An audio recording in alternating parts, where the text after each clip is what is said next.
দেখেন, অপরাধ শয়তান করেছে, অপরাধ আদম আলাইহিস সালামও করেছে।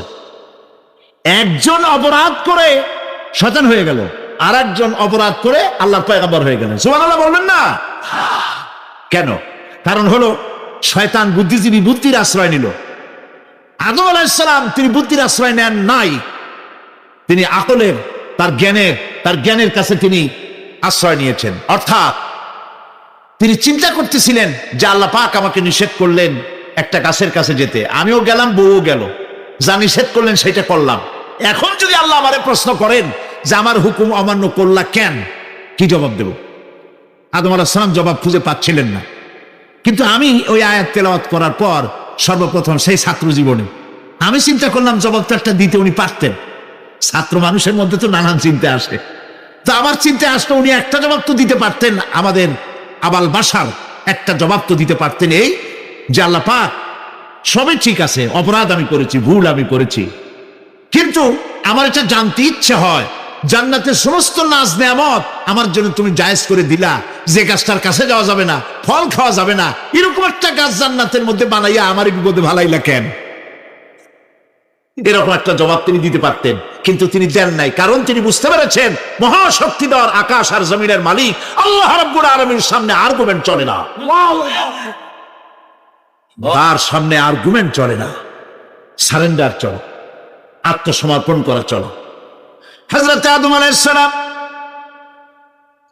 কোন আর্গুমেন্টের কাছে গেলেন না, কেঁদে কেঁদে অস্থির হয়ে যাচ্ছেন। আল্লাহ রাব্বুল আলামিন যখন প্রশ্ন করবেন, আদম রে আমার হুকুম ভাঙলি কেন, অমান্য করলি কেন, কি জবাব দেব? আর ঠিক সেই মুহূর্তেই রব্বুল আলামিন প্রশ্ন করলেন, আদম রে আমার হুকুম অমান্য করলে কেন? হযরত আদম আলাইহিস সালাম কোন বুদ্ধির আশ্রয় না নিয়া তার জ্ঞান তাকে বলে দিল, আল্লাহ তাকে কালেমা শেখায় দিলেন।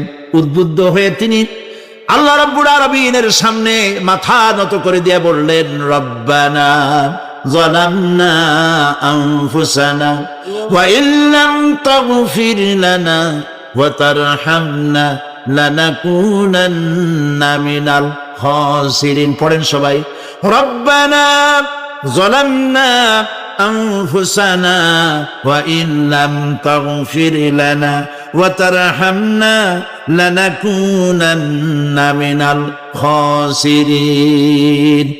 রব্বানা যালামনা, হে আল্লাহ আমি আমার নফসের পরে, যালামনা আনফুসানা আমি আমার নফসের পরে জুলম করেছি, অত্যাচার করেছি। ওয়া ইল্লাম তাগফির লানা, তুমি যদি আমাকে ক্ষমা না করো। জ্ঞান কত দেখেন, শুধু ক্ষমা চান নাই, বলেছেন তুমি যদি আমাকে ক্ষমা না করো, ওয়া তারহামনা আর যদি দয়া না করো, লানাকুনান্না মিনাল খাসিরিন আমি ক্ষতিগ্রস্ত হয়ে যাব। কতটা জ্ঞানের অধিকারী তিনি! তিনি এটা বললেন না যে শুধু মাফ করে দাও, শুধু মাফ করলে হবে না, মাফও করা লাগবে, আর আগে যেমন দয়া করতে সেটাও করা লাগবে। সুবহানাল্লাহ। আল্লাহ পাক রাজি হয়ে গেলেন, রাজি হন নাই? আল্লাহ রাব্বুল আলামিন হযরত আদম আলাইহিস সালামকে শুধু ক্ষমা করলেন না, ক্ষমাও করলেন, আর নবীর মর্যাদা দিয়ে আল্লাহ রাব্বুল আলামিন দুনিয়ায় পাঠাইয়া দিলেন। সুতরাং বুদ্ধি দিয়ে কাফেররা বুদ্ধির আশ্রয় গ্রহণ করে সর্বনাশ করেছে, যে পরকাল হইতে পারে না, মরে যাব আবার উঠবো, আবার এই শরীর কেমনে তৈরি হবে, এইটা তাদের বুদ্ধিতে কুলায় নাই। কিন্তু বুদ্ধি দিয়া চিন্তা করলে বোঝা যাইতো যে হ্যাঁ পরকাল একটা হইতে পারে। আর একটা কথা বলি, সেটা হলো এই, বহুত মানুষ আছে পরকাল বিশ্বাস করে না, আছে না? এমন আছে। এখন আমরা বিশ্বাস করি পরকাল, আমরা কারা কারা বিশ্বাস করি হাত উঁচু করে দেখান তো। আলহামদুলিল্লাহ বলি, বলেন আলহামদুলিল্লাহ। এখন যারা বিশ্বাস করে না তাদেরকে জানাতে চাই, আমরা যারা পরকালে বিশ্বাস করি, তাহলে পরকাল যদি না হয়, কিয়ামত যদি না হয়, বিচার আচার যদি কিছু না হয়, আমরাও বেঁচে গেলাম, আপনারাও বেঁচে গেলেন। কিন্তু সত্যই যদি পরকাল একটা হয়, বিচার যদি হয়, আমরা বেঁচে যাব, ফেসে যাবা তোমরা। প্রিয় ভাই সব, আল্লাহ রাব্বুল আলামিন সুন্দর করে বুঝাচ্ছেন। দেখো এই যে সারা বছর এই যে ইটা কি বলে পরকাল কেন হবে, এটা বুদ্ধি দিয়ে চিন্তা করো, জ্ঞান দিয়ে চিন্তা করো। সারা বছর ব্যবসা করার পর হিসাব নিকাশের একটা দিন আসে না? পড়েন আসে কিনা? হিসাব নিকাশের একটা দিন আসে সারা বছর ব্যবসা করার পর, সারা বছর লেখাপড়া করার পর, তারপরে কি বলে পরীক্ষা দেওয়ার একটা দিন আসে, আসে না?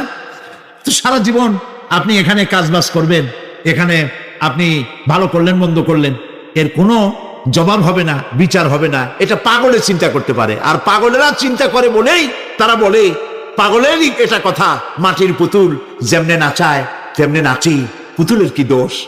মরিয়া দেখেন, এই গান যারা বিশ্বাস করে মরিয়া দেখেন অবস্থাটা কি হয়। ফেরেশতারা আইসা ধোপায় যেমন কাপড় আশ্রায়, ওই রকম ঠ্যাং ধরিয়া কবরের মধ্যে আশ্রাবে আর বলবে যেমনে আশ্রায় তেমনে আশ্রাই, ফেরেশতার কি দোষ? কাজে এই পৃথিবী শেষ কথা নয়, মৃত্যু অবধারিত, মরা লাগবে না। এবার দেখেন আল্লাহ কি বলেন, আল্লাযী খালাকাল মাউতা ওয়াল হায়াতা লিয়াবলুয়াকুম আইয়ুকুম আহসানু আমালা। আল্লাহ পাক বলছেন আমি মৃত্যু আর জীবন সৃষ্টি করেছি। কেন করেছি? লক্ষ্য করুন, লিয়াবলুয়াকুম, যাতে করে আমি তোমাদেরকে পরীক্ষা করে নিতে পারি। কি ব্যাপারে? আইয়ুকুম আহসানু আমালা, আমলের দিক থেকে, নেক কাজের মধ্য থেকে, ভালো কাজ এবং খারাপ কাজের মধ্য থেকে, আইয়ুকুম আহসানু আমালা, ভালো কাজের দিক থেকে তোমাদের মধ্যে কে উত্তম, কে ভালো মানুষ, এইটার পরীক্ষা নেওয়ার জন্য আমি মৃত্যু আর জন্মের সৃষ্টি করেছি। প্রিয় ভাই সব খুব লক্ষ্য করুন, জন্ম আর মৃত্যু, জন্ম হলে মৃত্যু হবেই, না হবে না? এই যে একটা ডিউরেশন, একটি সময়, এই সময়টা হলো পরীক্ষার সময়। আমরা যারা পড়াশোনা করেছি, আপনারা পড়াশোনা করেছেন নিশ্চয়ই, কলেজে অথবা হাই স্কুল অথবা মাদ্রাসায় প্রতি বছর একটা করে পরীক্ষা আসে না? পরীক্ষা, এই পরীক্ষার ডিউরেশন কত সময়? 3 ঘন্টা। কয় ঘন্টা বলে? 3 ঘন্টা। এই 3 ঘন্টা পরীক্ষা দিতে গিয়ে আপনারা কি কোনো ছাত্রকে দেখেছেন যে প্রশ্নপত্র সামনে নিয়ে গল্প করতেছে, প্রশ্নপত্র সামনে নিয়ে তাস খেলে, জুয়া খেলে, আরেকদিকে তাকায় থাকে? প্রতিটি মুহূর্ত সে কাজে লাগাচ্ছে, প্রতি মুহূর্ত কাজে লাগাচ্ছে। 3 ঘন্টা পুরা হওয়া, 2 ঘন্টার মধ্যে পরীক্ষা তার শেষ হয়ে গেছে, কিন্তু সে চলে যাচ্ছে না, বাকি আরো 1 ঘন্টা আধা ঘন্টা রিভাইজ করতেছে। সে যা যা পরীক্ষা দিয়েছিল প্রশ্ন অনুযায়ী জবাবগুলি ঠিক হয়েছে কিনা সে মিলাই দেখে। কারণ কি? কারণ হলো এই পরীক্ষা যদি ফেল করি, বাপ মায়ের কষ্ট করা পয়সাগুলি বিফলে চলে যাবে, আমি চাকরি পাবো না, আমার জীবনটা 1 বছরের জন্য নষ্ট হয়ে যাবে। এই জন্য সে এত খাটাখাটনি করে পরীক্ষায় ভালো ফল করার জন্য সে পরীক্ষা দেয়, এবং পরীক্ষার রেজাল্ট এই পৃথিবীতেই হয়। ঠিক কিনা বলে? খাতা দেখতে যতদিন লাগে তারপরে পরীক্ষা হয়। খুব লক্ষ্য করুন, আমাদেরও একটা পরীক্ষা চলতেছে এই পৃথিবীতে, সকলে। ওটা শিক্ষাঙ্গনের পরীক্ষা, এটা জীবনের পরীক্ষা। এই যে ওর পরীক্ষার ডিউরেশন, সময়কাল 3 ঘন্টা, আর আমাদের পরীক্ষার, সমস্ত মানুষের পরীক্ষার সময়কাল হলো জন্ম থেকে শুরু করে মৃত্যু পর্যন্ত। এর মধ্যে বালেগ হওয়া পর্যন্ত সময়টা কনসিডারেবল, ক্ষমার যোগ্য। 15 বছর 12 বছর বালেগ হইতে যে কয় বছর লাগছে, এইটা যা করছেন যা বলছেন সব মাপ। কিন্তু বালেগ হওয়ার পরের থেকে নিয়ে মৃত্যু পর্যন্ত যা যা করবেন সমস্ত কাজের হিসাব আল্লাহর কাছে দিতে হবে।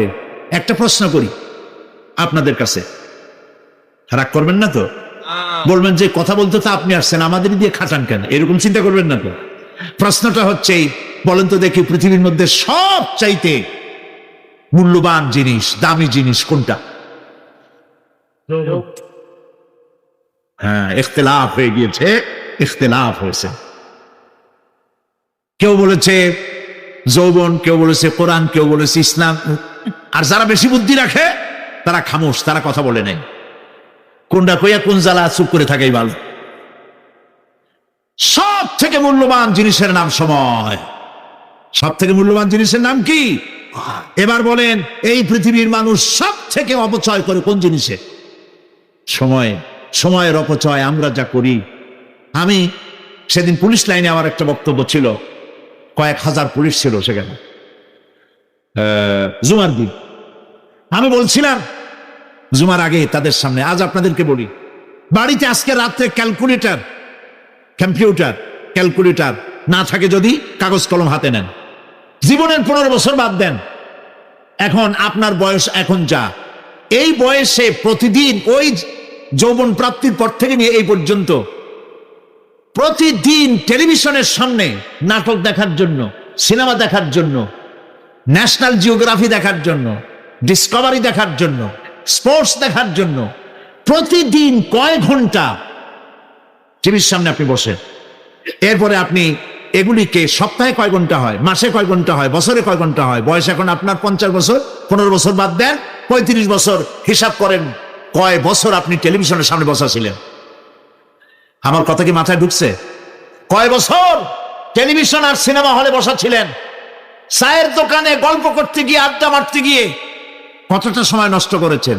রবীন্দ্রনাথ, যতীন্দ্রনাথ, যোগীনাথ, তারপরে আরো কি, এই যে শরৎচন্দ্র, এই সমস্ত এই নাম মনে আসলো, কবি, সাহিত্যিক, ঔপন্যাসিক, নাট্যকার, তাদের বইপত্র, গল্পের বই, ভূতের গল্প, এই সমস্ত গল্পের বই পড়িয়া জীবনে কতটা সময় নষ্ট করেছেন। সবগুলি এক জায়গায় করেন, সবগুলি এক জায়গায় করেন, এরপরে আপনার চোখ ছানা বড় হয়ে যাবে। দেখতে পাবেন আপনার জীবনের উল্লেখযোগ্য 35 বছরের কম করে হলেও 20 বা 25 বছর অপচয় হয়ে গেছে, নষ্ট হয়ে গেছে।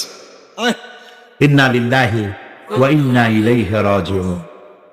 জীবনের সব থেকে মূল্যবান সময়গুলি নষ্ট করে ফেলেছি আমরা। আল্লাহ পাক বলেছেন, পরীক্ষা নেওয়ার জন্যই এই পৃথিবীতে দিয়েছিলাম। এখন ওর পরীক্ষার, ছাত্রের পরীক্ষার সময় 3 ঘন্টা, রেজাল্ট আউট হবে এখন। আর আপনার আমার পরীক্ষা মৃত্যুতে, জন্ম থেকে শুরু মৃত্যু পর্যন্ত, কিন্তু রেজাল্ট এখানে আউট হবে না। রেজাল্ট আউট হবে কোথায়? কিয়ামতের দিন। কোথায় হবে? হতেই হবে কিয়ামতের দিন।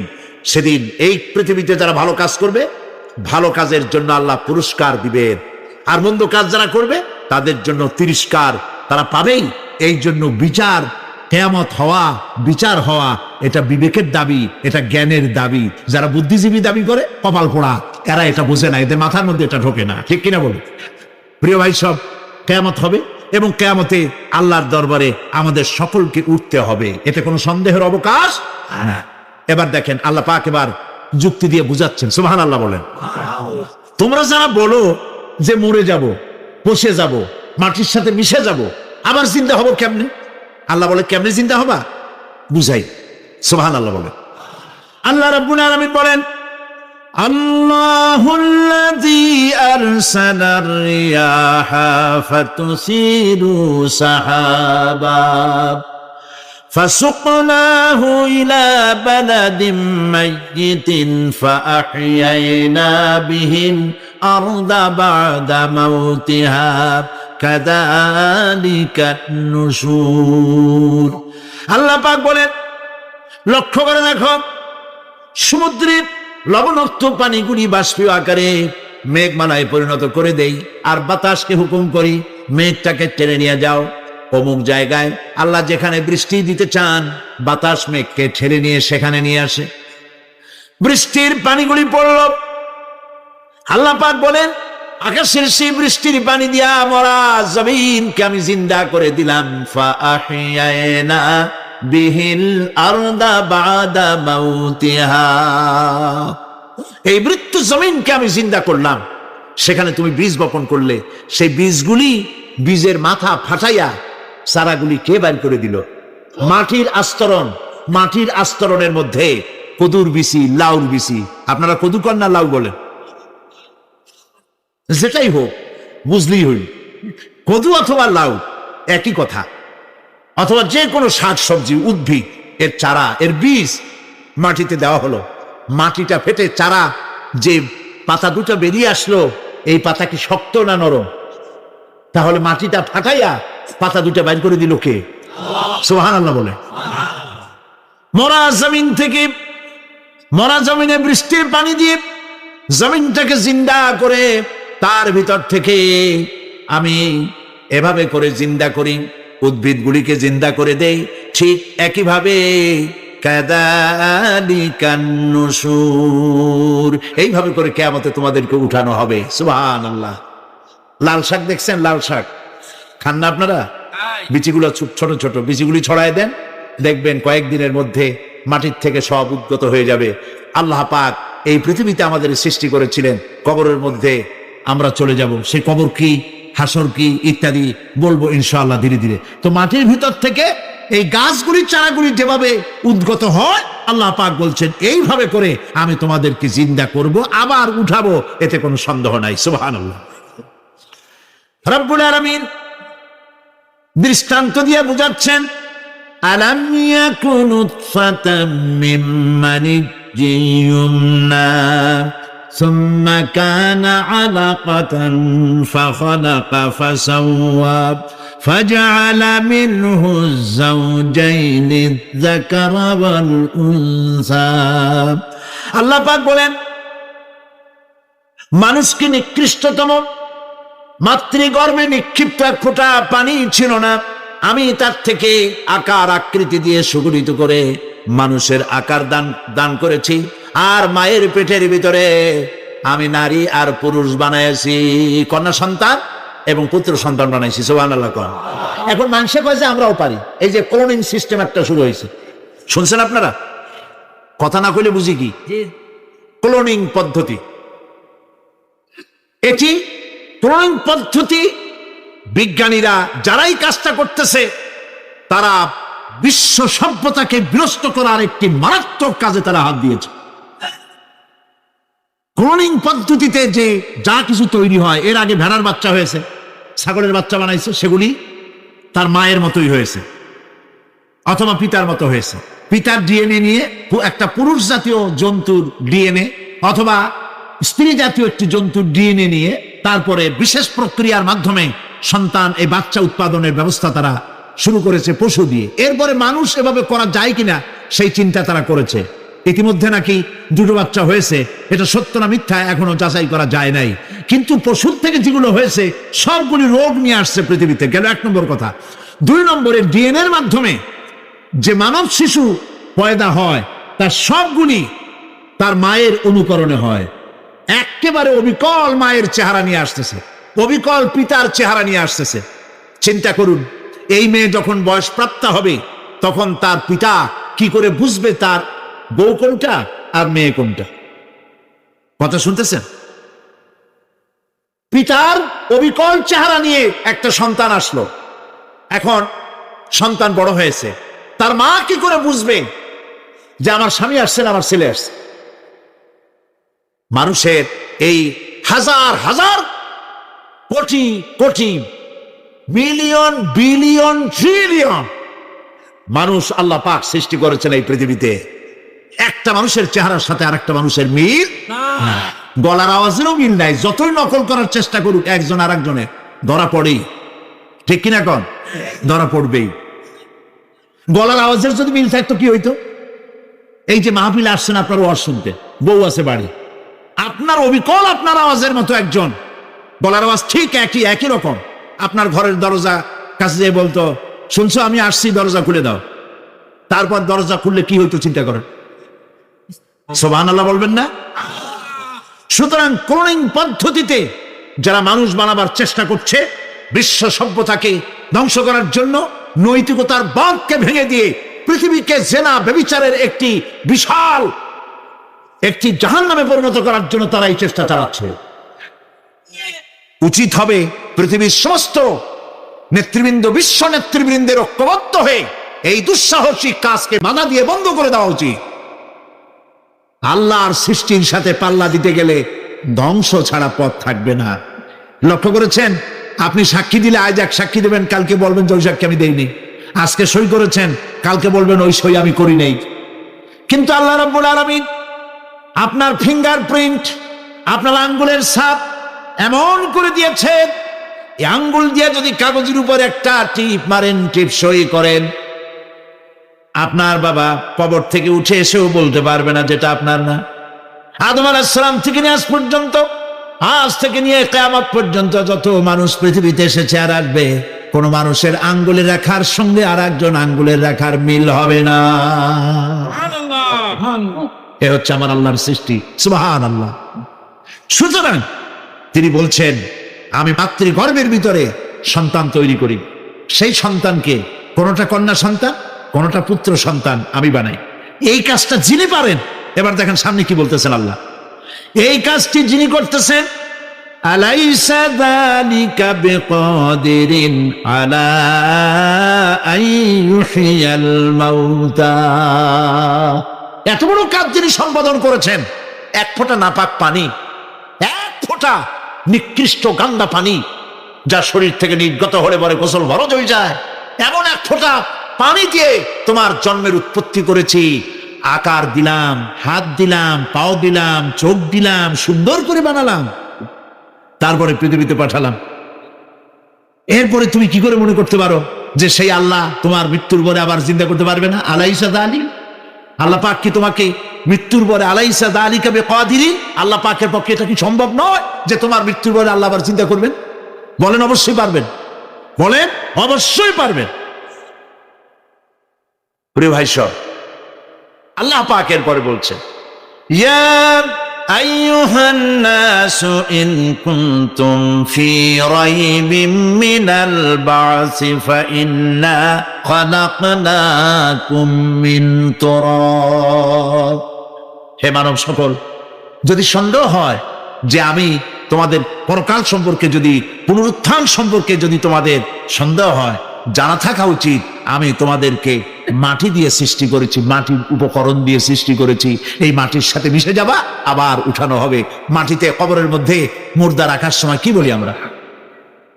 মিনহা খালাকনাকুম ওয়া ফিহা নুঈদুকুম। পড়েন সবাই, মিনহা خلقناكم وفيها نعيدكم ومنها نخرجكم تارة أخرى। মাতৃগর্ভের ভিতরে মানুষকে আল্লাহ রাব্বুল আলামিন হাত পাও চক্ষু কর্ণনাসিকা দিয়ে সুন্দর করে মায়ের পেটের ভিতরে বানায়া এই পৃথিবীতে আল্লাহ পাক পাঠায় দেন। আর আল্লাহ পাক বলেন, সুম্মা নুখরিজুকুম তিফলা, বাচ্চার আকারে মায়ের পেট থেকে বের করে দিলাম। যে আল্লাহ রাব্বুল আলামিন এইভাবে করে তোমাদেরকে সৃষ্টি করেন। যালিকা বিআন্নাল্লাহা হুয়াল হক। জেনে রাখো, এই সব কিছু এই জন্যই ঘটে যেহেতু আল্লাহ রাব্বুল আলামিন, আল্লাহ তাআলা মহা সত্য। তিনি যা বলেন তাও সত্য, তার কথার মধ্যে কোনো রকমের বৈপরীত্য নাই। ব্যারোমিটার যন্ত্র আছে, যে যন্ত্রের মাধ্যমে আবহাওয়া মাপা হয়, বৃষ্টি হবে কি হবে না, ঝড় হবে কি হবে না, জলোচ্ছ্বাস হবে কি হবে না, এগুলি ব্যারোমিটার যন্ত্র দিয়া, আবহাওয়া মাপা যন্ত্র দিয়ে তারা মাপে। কিন্তু আপনারা কি কখনো শুনেছেন যে রেডিও টেলিভিশনে বলা হয়েছে সন্দ্বীপ, কুতুবদিয়া, হাতিয়া, সেন্ট মার্টিন এবং বাঁশখালী, আর কি কোন দু একটার নাম, কক্সবাজার, পতেঙ্গা ইত্যাদির উপর দিয়ে 280 মাইল স্পিডে ঝোড়ো হাওয়া প্রবাহিত হবে। আগামীকাল 30 ফিট উঁচু হয়ে জলোচ্ছ্বাস হবে, এরকম কথা বলে কেউ? কি বলে? হইতে পারে, হইতে পারে, বজ্র সহ বৃষ্টিপাত হতে পারে। এবার কোরআন শরীফ দেখুন তো, কোরআন শরীফে কোথাও আছে পরকাল হইলেও হইতে পারে, কবর আযাব এটাও হয়তো হইতে পারে, জান্নাত আর জাহান্নাম থাকতেও পারে, এরকম কথা আছে? সব কথা ডাইরেক্ট, কোন কথার ভিতরে কোন রকমের বৈপরীত্য নাই। আল্লাহ রাব্বুল আলামিন বলেছেন, ইযাস সামাউ ফাতারাত, আকাশ সমূহ যখন বিদীর্ণ হয়ে যাবে, ওয়া ইযাল কাওয়াকিবু তাসারাত, আর যখন তারকা সমূহ বিক্ষিপ্ত হয়ে পড়বে, ওয়া ইযাল কুবুরু বুসিরাত, আর যখন কবরের ভিতরে যা কিছু আছে সব উদ্গীরণ করে দেওয়া হবে। সমস্ত কথাগুলি ডাইরেক্ট। যালিকা বিআন্নাল্লাহা হুয়াল হক, যেহেতু আল্লাহ মহা সত্য। ওয়া মান আসদাকু মিনাল্লাহি কিলা, আর আল্লাহর চাইতে সত্যবাদী আর কে আছে? বলেন আছে কেউ?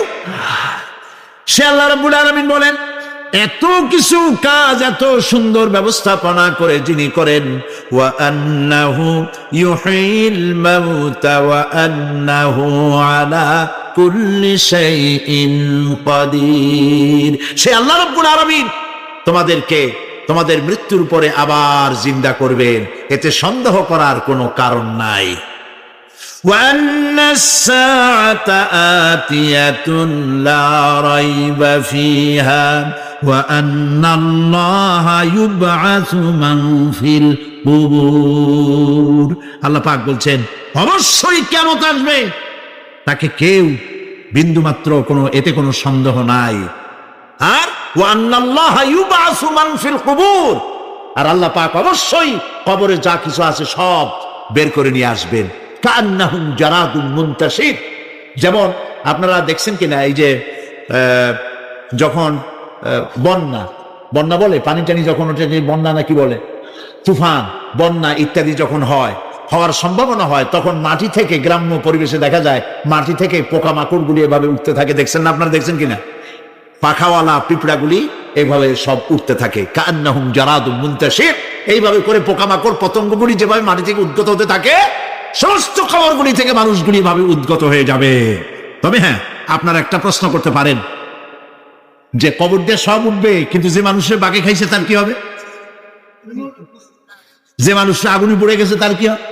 যে নদীর মধ্যে ডুবে গেছে তার কি হবে? যে কুমিরের পেটে চলে গেছে তার কি হবে? এরকম একটা প্রশ্ন আপনারা করতে পারেন।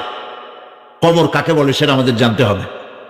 কবর শুধু মাটির গর্তটাকেই কবর বলা হয় না, এটি আলমে বারজাখ, এটি পর্দা, এটা জবনিকা। মৃত্যুর পরের জীবনটাই হলো আলমে আখিরাত পর্যন্ত যাইতে যে জীবনটা লাগে, যে একটি সময় আছে, এই সময়টার নামটাই হলো কবর। সেটা গর্তের মধ্যে হইতে পারে, মাটির মধ্যে, সেটা বাঘের পেটে হতে পারে, সেটা কুমিরের পেটে হতে পারে, সেটা পানিতে পচে যেতে পারে, এটা কোনো বিষয় না। আল্লাহ পাক উঠাতে চাইবেন এবং সমস্ত কিছুকে কিয়ামতের দিন আল্লাহ রাব্বুল আলামিন তার দরবারে হাজির করবে।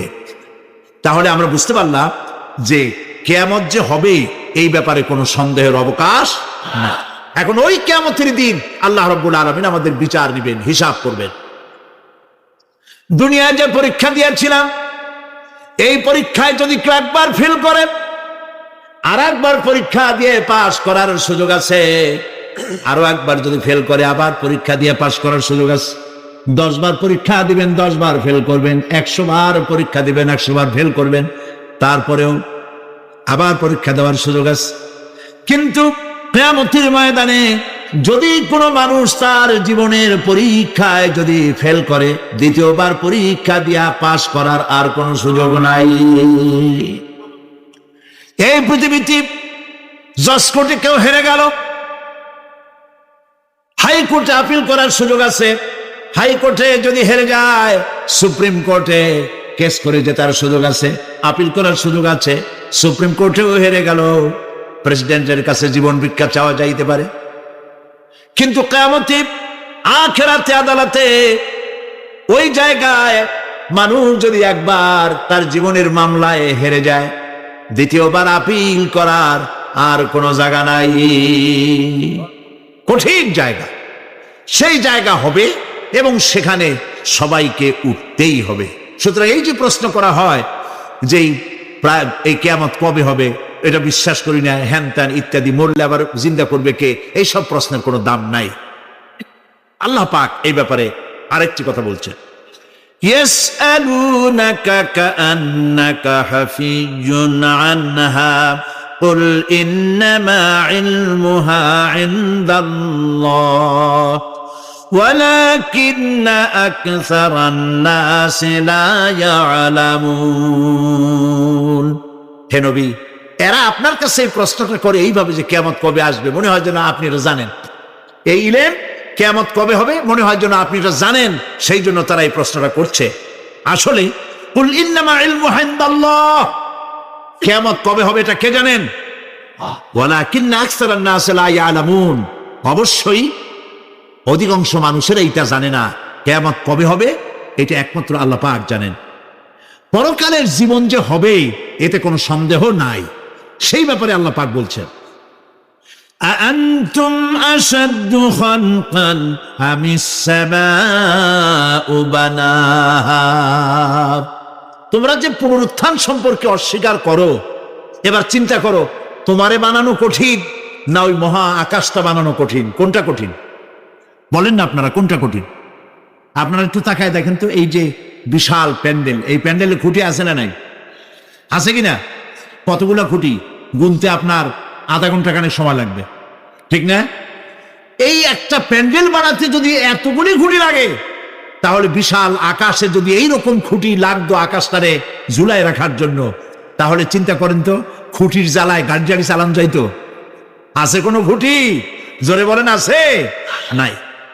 ওই আকাশটাকে আল্লাহ পাক বলছেন আনতুম আশাদ্দু খালকান আমিস সামাউ বানাহা, তোমারে বানানো কঠিন নয় বিশাল আকাশ বানানো কঠিন? কোনটা কঠিন ছিল?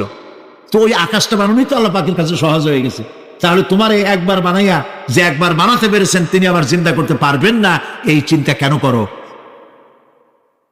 আল্লাহ রাব্বুল আলামিন কোরআনে কারীমের ভিতরে পরিষ্কার করে বলেছেন, ওরা বলে, কাফের বেঈমানেরা বলে, ক্বালা মান ইউহয়িল ইযামা ওয়া হিয়া রামীম, আমাদের হাড় গোড় যখন পচে যাবে, গলে যাবে, কে আমাদের চিন্তা করবে?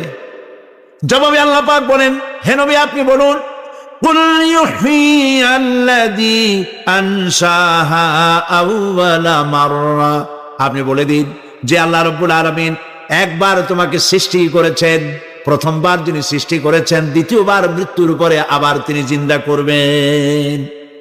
কেন বিশ্বাস করো না? সুতরাং এই যে আল্লাহ পাক মানুষকে জীবন দিয়েছেন, এই জীবনের পরে মৃত্যু, মৃত্যুর পরে আবার আমাদের সকলকে উঠতে হবে এবং আল্লাহ পাকের দরবারে আমাদেরকে উপস্থিত হতে হবে। এই কথাগুলি যারা অস্বীকার করে, পরকাল যারা মানে না, তাদের সম্পর্কে আল্লাহ পাক বলছেন, والذين كذبوا بآياتنا ولقاء الآخرة حبطت أعمالهم, আল্লাহ পাক বলেন যারা পরকালকে অস্বীকার করেছে, আখিরাত যারা মানে না, তাদের জিন্দেগীর সকল আমলগুলিকে আল্লাহ পাক বরবাদ করে দিবেন। পরকালের বিশ্বাসের উপরে ভিত্তি করেই মানুষের চরিত্র ভালো হইতে বলেন পারে। একটা দৃষ্টান্ত দেই, একটা দৃষ্টান্ত। এই যে যারা চুরি করে, ডাকাতি করে, সন্ত্রাস করে মানুষ মারে, এখন তো আল্লাহর রহমতে সন্ত্রাস বন্ধ হয়েছে, হয় নাই? হয়েছে কিনা? সন্ত্রাস বন্ধ হয়েছে, আলহামদুলিল্লাহ বলে। এই সন্ত্রাসগুলি করে কি জন্যে? এদের ধারণা নাই যে আল্লাহ পাক আমাদেরকে উঠাইতে পারবে, আমাদের মৃত্যু হবে, পরকালের চিন্তা নাই বলেই তারা এই কাজটা করে। চাঁদাবাজি, মাস্তানি, কে আপনাকে ঠেকাবে? পুলিশের ভয় আপনি ঘুষ নেবেন না, পুলিশে দেখে ফেলবে। অথবা কোন পুলিশ মনে করলো যে আমার ঊর্ধ্বতন অফিসার তো দেখেন আমি ঘুষ নেই। এরা যাতে অন্যায় না করে, অফিসাররা, গভর্নমেন্টের লোকেরা অন্যায় না করে, জনগণ অন্যায় না করে, সেই জন্য এন্টি করাপশন ডিপার্টমেন্ট রাখা হয়েছে, দুর্নীতি দমন বিভাগ। দুর্নীতি যাতে না করে সেই জন্য দুর্নীতি দমন বিভাগ। দুর্নীতি দমন বিভাগ যেন দুর্নীতি না করে সেজন্য এন্টি করাপশন। এখন দুর্নীতি যাতে না হয়, ওই দমন বিভাগের দুর্নীতি বন্ধ করার জন্য যারে বানানো হলো, তারাও যাতে আবার দুর্নীতি না করে সেই জন্য এন্টি করাপশন। কত এন্টি বানাবেন কোন? ঠিকাইতে পারবেন না, ঠেকাতে পারবেন না। পুলিশ দিয়া, বিডিআর দিয়া, আর্মি দিয়া পিটাইয়া, ঠ্যাঙ্গাইয়া, মাইরের সোতে লুলা বানাইয়াও মানুষের চরিত্র ভালো বানাইতে পারবেন না। মানুষের চরিত্র কেমনে ভালো বানানো হবে? 5 কোটি টাকা বলে যে হুজুর অমুক অফিসার খুব ভালো, টাকা পয়সা খায় না। আরে ভাই কত খায় না তাই কর, কদ্দুর হইলে খায়, এরকম লোক আছে। তবে হ্যাঁ, আল্লাহর মেহেরবানি ভালো অফিসারও আছে, আলহামদুলিল্লাহ বলুন। আমাদের দেশে ভালো অফিসার, জোরে কন আলহামদুলিল্লাহ বলুন। সেই জন্য রাতের আধারে কোটি কোটি টাকার অফার আসছে, কেউ দেখে না। এইখান থেকে, এই টাকার খাওয়া থেকে, অথবা জেনা করা থেকে, অথবা মদ পান করা থেকে গোল্ডেন অপরচুনিটি, সুযোগ আসছে। জেনা করা যায়, মদ খাওয়া যায়, টাকা নেওয়া যায়, অবৈধ টাকা। এই অপরাধ থেকে বাঁচাতে পারে একমাত্র পরকালের জবাবদেহিতা, আখিরাতের ভয়। আল্লাহর কাছে আমাকে জবাবদিহি করতে হবে, এই ভয় ছাড়া আর কোনো কিছুই মানুষের এই বিপদ থেকে মানুষের চরিত্র ভালো বানাইতে পারে না। মানুষের চরিত্র ভালো বানাবার জন্য এটাই হচ্ছে একমাত্র পথ। সেই জন্য আল্লাহ পাক আখিরাতের জীবন রেখেছেন, উঠতে সেখানে হবেই। এই পৃথিবীতে একবার যখন আসছি, আমাদেরকে জিন্দা আল্লাহ করবে এবং সমস্ত কথাগুলির জবাব আল্লাহর কাছে দিতে হবে। পরকালের ব্যাপারে আল্লাহ পাক একটা ঐতিহাসিক যুক্তি দিয়েছেন, অনেক যুক্তি কোরআনে কারিমে দিয়েছে। আরেকটি যুক্তি আপনারা শোনেন, একেবারে ঐতিহাসিক যুক্তি। আল্লাহ পাক বলছেন, মহান আল্লাহ তাআলা আখিরাতের বাস্তবতা সম্পর্কে একদিকে যেমন তারা সৃষ্টির কলা কৌশল সম্পর্কে বলেছেন, আর একদিকে মানুষকে চিন্তা ভাবনা করতে বলেছেন। চিন্তা ভাবনা করে দেখো, কালের সাক্ষী, কালের পুঞ্জীভূত সাক্ষী গ্রহণ করো, দেখো যে পরকাল হবে কিনা, এই আল্লাহ পাক কিয়ামতে তোমাদেরকে উঠাতে সক্ষম কিনা। আল্লাহ রাব্বুল আলামিন বলেন, ওয়াত্তুর ওয়া কিতাবিম মাসতুর ফি রাক্কিম মানশুর ওয়াল বাইতিল মা'মুর ওয়াস সাকফিল মারফু' ওয়াল বাহরিল মাসজুর ইন্না আযাবা রাব্বিকা লাওয়াকি' মা লাহু মিন দাফি'। সূরা তুর।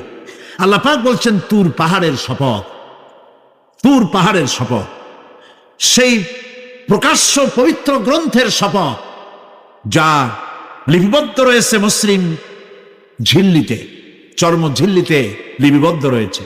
আরো শপথ বাইতুল মামুরে, আরো শপথ সুউচ্চ আকাশে, আরো শপথ উচ্ছ্বাসিত তরঙ্গায়িত সমুদ্রে। নিশ্চয়ই সেই আযাব আসবে, আযাব মানে কিয়ামত, সেই পরকাল অবশ্যই আসবে। মা লাহু মিন দাফি', এই শাস্তি থেকে, এই কিয়ামত আসা থেকে, এই কিয়ামত সংগঠিত হওয়া থেকে রোধ করার মতো ক্ষমতা কারো নাই। সুবহানাল্লাহ। এখন আল্লাহ পাক তুর পাহাড়ের কসম করছেন। তুর পর্বত হচ্ছে সেই পর্বতের কথাই ধরা যাক, যেখানে একটি ঐতিহাসিক পর্বত, হযরত মূসা আলাইহিস সালামকে আল্লাহ রাব্বুল আলামিন যেখানে নবুয়তের শিরস্থান পড়িয়ে দিয়েছিলেন, তুর পাহাড়ের ভিতরে। অতুর সিনিন, তুর পাহাড়ের কসম আল্লাহ পাক বলছেন। এবং খোদায়ের আল্লাহ রাব্বুল আলামিনের সঙ্গে বিরোধিতা করার কারণে ফেরাউনকে এই তুর পাহাড়ের কাছেই লোহিত সাগরের মধ্যে, দরিয়ায় নীলের মধ্যে আল্লাহ পাক ডুবিয়ে মেরেছিলেন। এবং নির্যাতিত বনী ইসরাইলকে শাস্তি দেওয়ার চূড়ান্ত সিদ্ধান্ত এই তুর পাহাড়েই আল্লাহ পাক দিয়েছিলেন। আল্লাহ বলছেন, আমি সেই তুর পাহাড়ের কসম করি।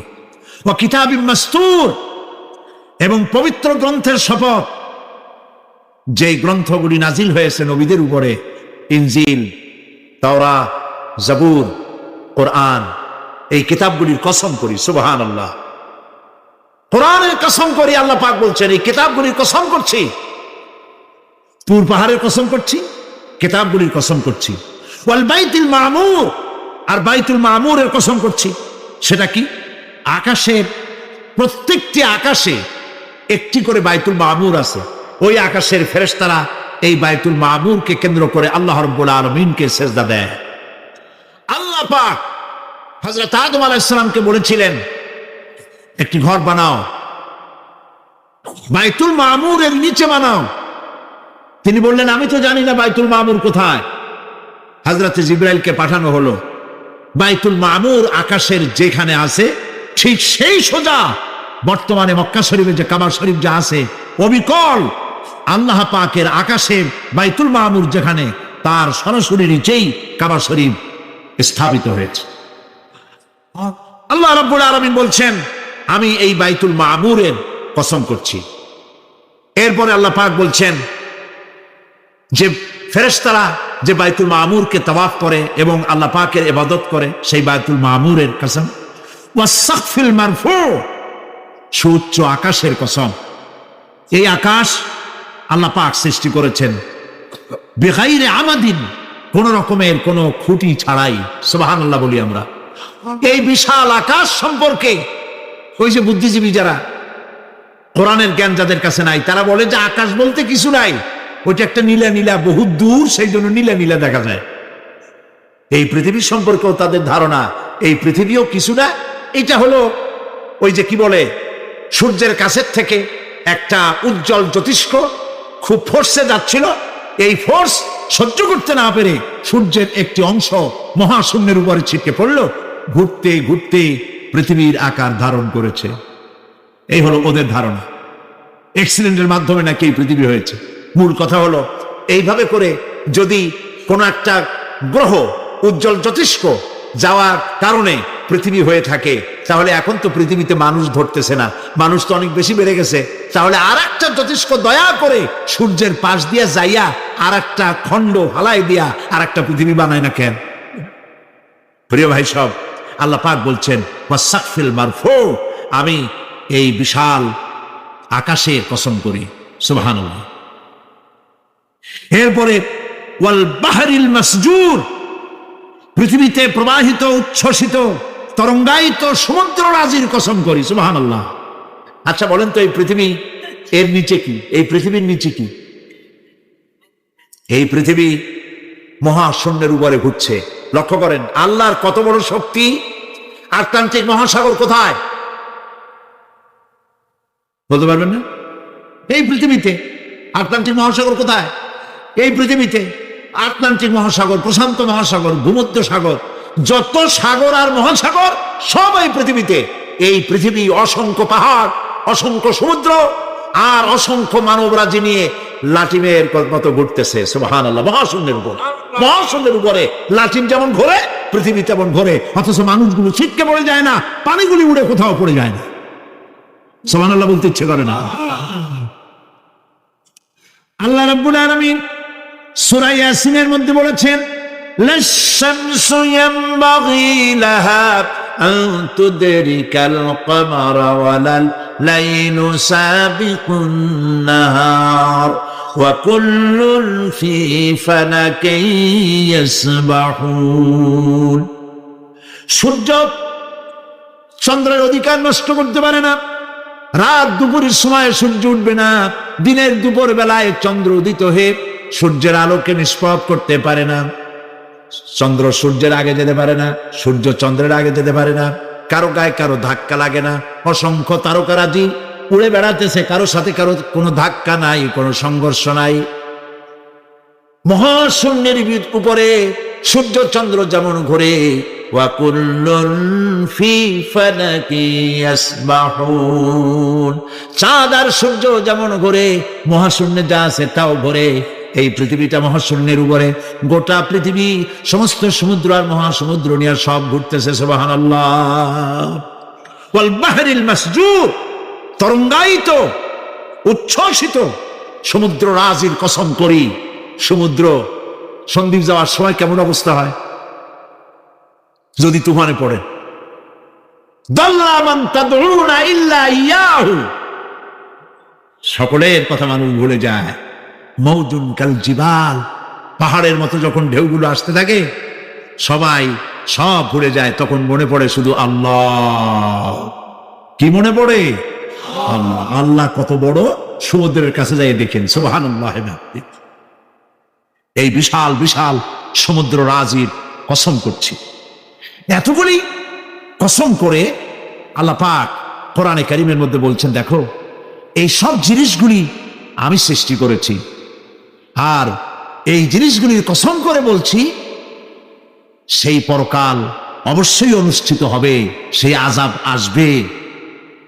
কেউ এই পরকাল অনুষ্ঠিত হওয়া থেকে কেউ ফিরাইয়া রাখতে পারবে না। এখন তোমরা প্রশ্ন করতেছ আল্লাযী ফীহি আল্লাযী হুম ফীহি মুখতালিফুন, এই ব্যাপারে তোমরা ইখতিলাফ করতেছ, মতবিরোধ করতেছ, ঠাট্টা করতেছ, বিদ্রূপ করতেছ।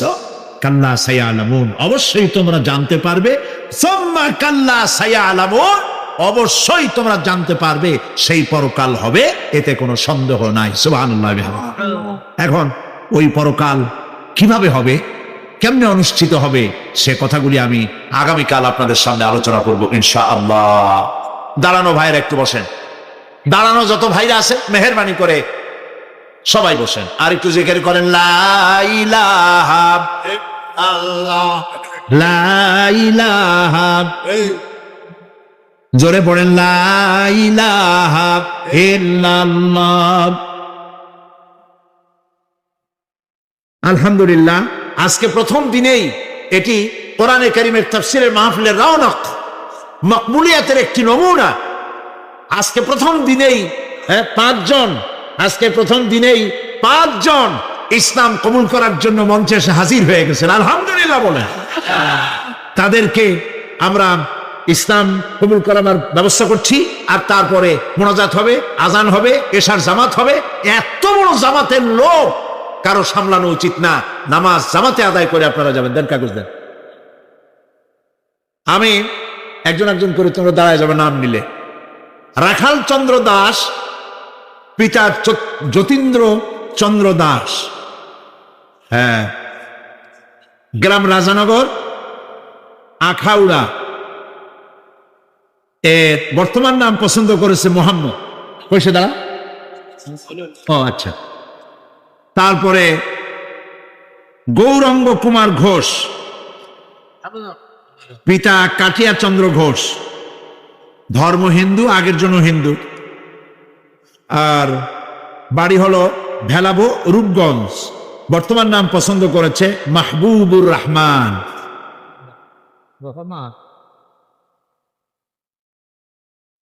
আরেকজনের নাম শ্রী নিখিল চন্দ্র রায়, পিতা শ্রী অবিনাশ চন্দ্র রায়, হিন্দু, বাড়ি দক্ষিণ গোসাইপুর, কোতোয়ালি, চট্টগ্রাম। নাম পছন্দ করেছে মোহাম্মদ ওমর ফারুক। মাশাআল্লাহ। দুলাল চন্দ্র মণ্ডল, পিতা মৃত সুনীল চন্দ্র মণ্ডল, ধর্ম হিন্দু, বাড়ি হলো বালা তৈর, নিয়ামতপুর, নওগাঁ। এরা আছে চাঁদগাঁওয়ে, চট্টগ্রামে থাকে। নতুন নাম পছন্দ করেছে মোহাম্মদ আব্দুর রহমান। আরেকজন নয়ন চন্দ্র সাহা, পিতা উত্তম চন্দ্র সাহা, গ্রাম বালাখাল, কদম রসুল, সীতাকুণ্ডু। বর্তমান নাম পছন্দ করেছে মোহাম্মদ সাইফুল ইসলাম। আলহামদুলিল্লাহ। আমরা আলহামদুলিল্লাহ বলি, আমরা তাদেরকে উৎসাহিত করি, জোরে বলি আলহামদুলিল্লাহ। আচ্ছা ভাই, আপনারা দাঁড়াইছেন কেন কন্ত দেখি? একটু পরেই তো দাঁড়াবেন, মোনাজাতের পরেই দাঁড়াইতে পারবেন, নামাজ পড়বেন, আল্লাহর মেহেরবানি। তো দাঁড়ানো, হাঁটা, ওনাদেরকে সম্মান দেন। বসেন, আসুন আমার কাছে, 5 জনই কাছে আসেন।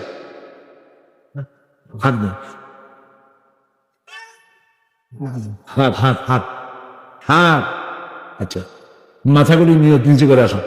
লা ইলাহা ইল্লাল্লাহু মুহাম্মাদুর রাসূলুল্লাহ। আল্লাহ ছাড়া কোনো ইলাহা নাই, মাবুদ নাই। মুহাম্মদ সাল্লাল্লাহু আলাইহি ওয়াসাল্লাম আল্লাহ প্রেরিত রাসূল। আশহাদু আন লা ইলাহা ইল্লাল্লাহু ওয়াহদাহু লা শারীকা লাহু ওয়া আশহাদু আন্না মুহাম্মাদান আবদুহু ওয়া রাসূলুহু। আমি সাক্ষ্য দিচ্ছি, জোরে বলো, আমি সাক্ষ্য দিচ্ছি আল্লাহ ছাড়া কোন ইলাহ নাই, কোন মাবুদ নাই, কোন উপাস্য নাই। তিনি এক, তার কোন অংশীদার নাই। আমি আরো সাক্ষ্য দিচ্ছি মুহাম্মদ সাল্লাল্লাহু আলাইহি ওয়াসাল্লাম আল্লাহর বান্দা এবং তার প্রেরিত রাসূল। সবাইকে বলো আসসালামু আলাইকুম। জবাব দেন আপনারা। প্রিয় ভাই সব, এক মুহূর্ত আগ পর্যন্ত তারা ছিলেন মুশরিক, আর এখন ঠিক পর মুহূর্তে তারা আমাদের তাওহীদবাদী ভাই। আলহামদুলিল্লাহ বলেন, সবাই বলেন আলহামদুলিল্লাহ। আমাদের সকলের আমলনামায় কম বেশি গুনাহ আছে। নবী করিম সাল্লাল্লাহু আলাইহি সাল্লাম বলেছেন, যখনই কেউ বিশ্বাসের সাথে অর্থ সহকারে বনে প্রাণে বিশ্বাস করে কেউ যদি এই কালেমা উচ্চারণ করে, পিছনের সমস্ত গুনাহ খাতাকে আল্লাহ পাক মাফ করে দেন। এদের জিন্দেগির সব গুনাহ মাফ হয়ে গেছে। এখন এরা এখন মাসুম, বেগুনাহ। আমি আল্লাহ পাকের এই বেগুনাহ মাসুম বান্দাদের সাথে আলিঙ্গন করছি।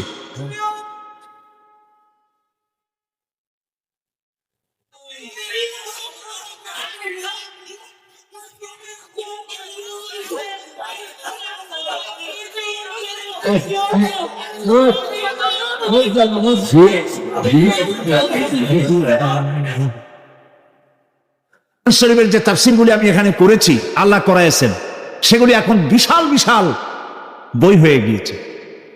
সূরা ফাতিহা হয়েছে 520 পৃষ্ঠা, এত বড়। যারা সেভেন্সে তারা এর নাম রেখেছে তাফসিরে সাঈদী সূরা ফাতিহা। আমপারা বেরিয়েছে 588 পৃষ্ঠা। এই যে আমপারার তাফসির আজকে সূরা নাবা থেকে করলাম, 2টা আয়াতের তাফসির প্রায় 1.5-2 ঘন্টার মতো করলাম। এই পুরা তাফসির আমরা যদি জানতে পারি, জীবন সুন্দর হবে। আমপারা, তাফসিরে সাঈদী এবং সূরা আসর এখানে করেছিলাম 5 দিন। সেই 5 দিনের তাফসির 788 পৃষ্ঠা সূরা আসর। ইমাম শাফিঈ রহমাতুল্লাহ আলাইহি বলেছেন, সূরা আসর পড়ার পর মনে হয়েছে যে কোরআন শরীফের আর কোন সূরা নাজিল না হইলেও চলতো। সুবহানাল্লাহ। এগুলি সব দোকানে আছে, সূরা ফাতিহা, আমপারা, সূরা আসর। এগুলি আপনারা খরিদ করবেন। তাফহিমুল কোরআন কিনবেন, ফি জিলালিল কোরআন কিনবেন। আল্লাহ যেন আপনাদেরকে তৌফিক দান করেন। সবাই বলি আমিন। আমি আমার বন্ধু হযরত মাওলানা শামসুদ্দিন সাহেবকে সূরা ফাতিহা দিয়েছি, আমপারা এবং সূরা আসর আগামীকাল অথবা আমি আমার সময় মতো দিব। আজকে আমি আমপারা, তাফসিরে সাঈদী আমপারা এবং তাফসিরে সাঈদী সূরা আল আসর। আজকের প্রধান অতিথি বাইতুশ শরফের মধ্যমণি, আলেমে দ্বীন, সাহেব ইলম, সাহেব বসিরত, আল্লামা হযরত মাওলানা শাহ কুতুবউদ্দিন সাহেব দামাত বারকাতুহুল আলিয়া, তাকে এই বিশাল মাহফিলের পক্ষ থেকে আমি হাদিয়া পেশ করছি।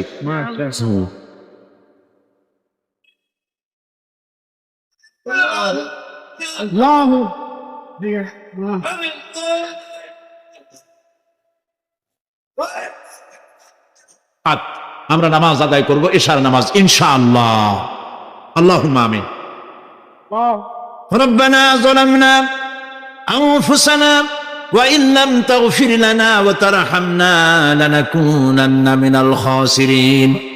রব্বানা লা তুযিগ কুলুবানা বা'দা ইয হাদাইতানা ওয়া হাব লানা মিন লাদুনকা রাহমাতান ইন্নাকা আনতাল ওয়াহ্হাব। হায় আল্লাহ তাআলা, লাখো জনতা আজকের এই প্রথম দিনেই আল্লাহ তাআলা কোরআনের এই মাহফিলে দীর্ঘক্ষণ ধরে তোমার কোরআনের কথা শুনে তোমার দরবারে হাত তুলেছি। দয়া করে মেহেরবানি করে আমাদের জিন্দেগির গুনাহ খাতাকে মাফ করে দাও। আমাদের মা বাপ মুরব্বিয়ান যারা কবরে চলে গেছে, আল্লাহ তাআলা কবরগুলিকে জান্নাতের টুকরায় পরিণত করে দাও। রব্বির হামহুমা কামা রব্বায়ানি সগীরা। পড়েন সবাই, রব্বির হামহুমা কামা রব্বায়ানি সগীরা। হায় আল্লাহ তাআলা, আমাদের বিবি বাল বাচ্চা যা দান করেছো সবগুলিকে দিনদার বানাও, ইমানদার বানাও, নামাজি বানাও, পরেজগার বানাইয়া দাও। রব্বুল আলামিন, যেই পরকালের কথা, কিয়ামতের কথা আলোচনা করলাম, সেই কঠিন হাসরের ময়দানে যেদিন পায়ের নিচে হবে তামার মতো মাটি, আর মাথার উপরে প্রকাণ্ড সূর্যের তাপে গুনাহগারের মাথার চান্দি ফেটে গিয়া মগজগুলি গলে গলে নাক কান দিয়ে বেয়ে পড়তে লাগবে। জিহ্বাটা পানির পিপাসায় কুকুরের মতো ঝুলে নাভিস্থল পর্যন্ত পড়ে যাবে। ময়দানে সারা পড়বে পানি পানি বলে। আল্লাহ তাআলা ওই দিনে তোমার হাবিবের হাতের কাউসারের পেয়ালা আমাদের নসিব করে দিও। রব্বুল আলামিন, চট্টগ্রাম এই তাফসীরুল কোরআন মাহফিলে যত মানুষ আর্থিকভাবে সাহায্য করেছেন সকলকে আল্লাহ কোরআনের খাদেম বানায়া দাও। আল্লাহ তাআলা 25 লক্ষ টাকার বাজেট করা হয়েছে। আল্লাহ তাআলা সমাজ কল্যাণ পরিষদ যেন ঋণগ্রস্ত না থাকে। তোমার বান্দা বান্দীদের দিলকে আল্লাহ তুমি নরম বানায়া দাও। রব্বুল আলামিন, সারা পৃথিবীতে মুসলমানদের বড় দুর্দিন যেতেছে মাবুদ, তুমি দয়া করে মুসলমানদের প্রতি হেফাজত করো, মুসলমানদের রহম করো। আয় আল্লাহ তাআলা, আয় আল্লাহ তাআলা, তুমি দয়া করে মেহেরবানি করে আমাদের মুসলমানদের উপরে তুমি গুসা করো না, আমাদেরকে তুমি মাফ করে দাও। আহ জাতি হ্যায় ফলক পর রহম লানে কে লিয়ে, আহ জাতি হ্যায় ফলক পর रहम लाने के लिए बादलो हट जा दे दो आह जाने के लिए। रहम कर अपना ना आईने करम को भूल जा, रहम कर अपना ना आईने करम को भूल जा, हम तुझे भूले हैं लेकिन तू ना हमको भूल जा। রব্বুল আলামিন মা বোনেরা কষ্ট করে মাহফিলে এসেছে, আল্লাহ তাআলা মা বোনদেরকে এমন আমল করার তৌফিক দাও যাতে করে কিয়ামতের দিন হযরত আয়েশা হযরত খাদিজার সঙ্গে হাসর নসিব হয়ে যায়। রব্বুল আলামিন এই মাহফিল বাকি 4 দিন তোমার কুদরতি নিজাম দিয়ে আল্লাহ তুমি পরিচালিত করে দিও। সারা বাংলাদেশের মানুষ বিভিন্ন জায়গা থেকে এই মাহফিল আসে, আল্লাহ তাআলা প্রতিবেশী দেশ থেকে আসে, যারা প্লেনে আসেন অথবা গাড়িতে আসেন, পায়ে হেঁটে আসেন, যিনি যেভাবে আসেন আল্লাহ তাআলা যাতায়াতকে তুমি আসান করে দিও, বিপদ মুক্ত করে দিও আল্লাহ, দুর্ঘটনা মুক্ত করে দিও। যারা বাড়ি ছেড়ে তোমার কথা শুনতে আসে আল্লাহ বাড়িগুলি ধন সম্পদগুলি তুমি হেফাজত করো। রব্বুল আলামিন তুমি আমাদের দিলের মধ্যে তোমার মহব্বত পয়দা করে দাও আল্লাহ, পরকালের ভয় পয়দা করে দাও, আখিরাতের জবাবদিহিতার অনুভূতি সৃষ্টি করে দাও আল্লাহ তাআলা। তুমি আমাদের দেশটাকে কবুল করো আল্লাহ তাআলা, তুমি দয়া করে মেহেরবানি করে আমাদেরকে তোমার মকবুল বান্দাদের মধ্যে শামিল করে নাও। আল্লাহুম্মা জাআলনা মিনাত তাওয়াবিন ওয়াজআলনা মিনাল মুতাতাহহিরিন ওয়াজআলনা মিন ইবাদিকাস সালিহিন ওয়াজআলনা মিনাল্লাযীনা লা খাউফুন আলাইহিম